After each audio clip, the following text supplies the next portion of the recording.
This week on TechReport, we're putting on our leathers and getting on our bikes for an African adventure documented with a pair of smartphones. We'll review some indispensable traveler apps, then we go crystal ball gazing with futuristic holograms and computer forecasts. That leaves us with just enough time to ask the really big question: what happens in the digital afterlife? I'm Doni Kanile and this is TechReport.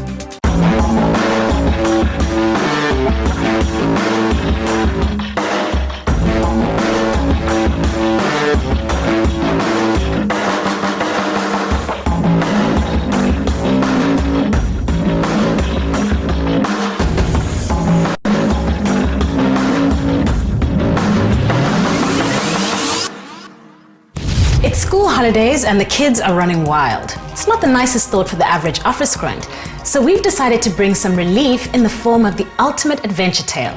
It stars 2 friends, 2 motorcycles, 2 smartphones, and Tapfuma. We all know that the latest smartphones are great at managing your complex daily life, allowing you to check your emails, schedule your meetings, and connect to Facebook or Twitter. But what about filming an entire adventure on smartphones in high definition on motorcycles? Well, 2 South African friends did just that.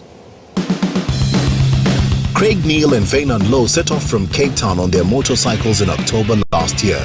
They were armed with 3 pieces of technology: a Garmin GPS, an Apple iPhone 4, and a Samsung Galaxy S2. They traveled 6,085 kilometers in 14 days through Botswana, Zambia, through the Caprivi Strip in Namibia, back to Botswana, through Hobabis and Windhoek in Namibia, and eventually returning to Cape Town. A bridge separating 2 countries.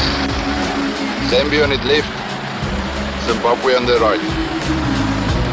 And a massive drop if you want to bungee. We're not sure what this is. It looks like a massive farmland. But it goes on and on and on forever. Not sure if all of this laughing is actually beautiful or not.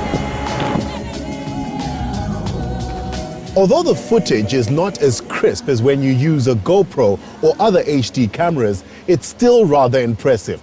The iPhone 4 records at a resolution of 720p at up to 30 frames per second. By contrast, the Samsung Galaxy S2 records at 1080p and also up to 30 frames per second. No matter how you look at it, super quality for mobile phones.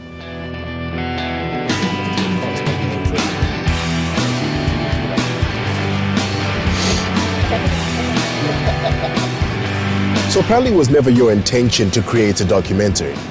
That's correct. We took our smartphones along as part of the journey just to record the memories for ourselves. And in doing so, we managed to get enough footage that actually evolved into this 9-minute documentary that you can currently watch. It can't have been easy trying to film a documentary while you're on your motorcycles. What were the biggest challenges in filming as you went along? I think one of the biggest challenges was how on earth to get your phone out your pocket, to put it on, and then hold it with one hand while you're riding the other. At the same time, there's elephants that are crossing the road in front of you, and wildlife, and a bit of traffic. Looking back at the trip, what were some of the highlights? I hear there were times when Craig would feel cold, Fainan, and you had to cuddle up to keep him warm. Craig was certainly not cold, but he had some knots, obviously sitting and riding in that one position. So I had to rub out a knot or 2 in his back. But that wasn't the highlight. Some of the highlights was the Caprivi Strip. I realized that the sunsets up in Africa is almost more beautiful than Table Mountain. It was absolutely fantastic. The wildlife in the Chobe, the number of elephants we saw a herd of buffalo, probably 100 plus buffalo, while we were on a boat on the river. Absolutely fantastic. You guys had different smartphones to film on this trip. One with a Samsung Galaxy S2, one with an iPhone 4. Which one is the better piece of equipment to film?